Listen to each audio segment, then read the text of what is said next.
बाईच्या जातीनं कसं आपण बरं, आपलं घर बरं आणि घरातली चूल, स्त्री पुरुष उच्च नीच असा खूप भेदभाव होता. पण या सर्वांवर ना एकच उपाय होता, ते म्हणजे शिक्षण. शिक्षणाचा ध्यास हे एकच खुळ होतं ज्योतिरावांच्या मनात. ते एकदा शिक्षणाचा प्रसार करण्यासाठी एका शाळेत गेले होते. तेव्हा तिथे फराड नावाच्या ब्रिटिश मॅडम होत्या. त्या त्यांना म्हणाल्या, मिस्टर फुले, तुम्हाला शिक्षणाचा प्रसार करायचा आहे ना? So educated women first, because if a woman educated, then full house educated. पण तुम्ही लोक तर वुमनला घराच्या बाहेरच पडू देत नाही. So bad मिस्टर फुले.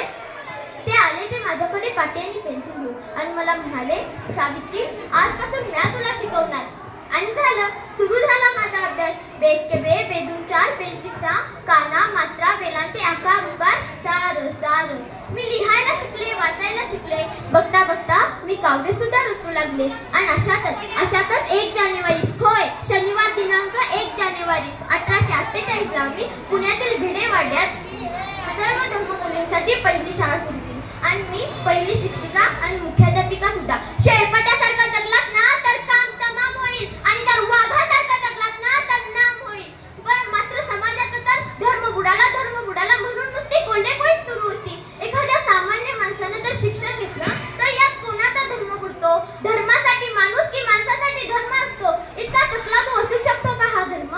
मी रोज शाळेत जाताना माझ्यावर शेण फेकलं, मी सहन केलं. दगड फेकले, मी सहन केलं. शिव्या दिल्या, तुटलं तरीही मी त्याला सहन केलं. पण आता माझ्या सहनशक्तीचा अंत झाला होता. पण अचानक एक भटींदर माझ्या समोर येतो आणि मला म्हणतो, ए टिवळे, कुठे निघाली? पहिला आमच्या पोरीबाईंना शिकवणं बंद कर. तुला तुझी आबरू प्यारी आहे का ते शिक्षण? कदाचित त्याला माहीत नसावं की आम्ही सुद्धा ज्योतिराव पैलवानांच्या पत्नी होतो. असा हात घेतला आणि सान किरण त्याच्या कानाखाली वाजवली आणि सुनावलं, आज आलाय तर थोपडं फुटलंय. पुन्हा जर आलास ना तर तुझ्या रक्तानं ही धरती रंगवेल. स्त्री कोणत्याही जातीची किंवा धर्माची असो, ती नेहमीच अन्यायाची बळी ठरत आली आहे. एखाद्या स्त्रीचा नवरा मेला तर तिनं सती जायचं. अहो, तिचा नवरा मेला त्यात तिचा काय दोष? या सती विरुद्ध मी आवाज उठवला. इंग्रज सरकारांकडे मागणी केली आणि इंग्रजांनी सती प्रथा बंद केली. तसेच विधवा महिला काशीबाई यांच्या मुलाला मी दत्तक घेतलं. त्याचं नाव ठेवलं यशवंत.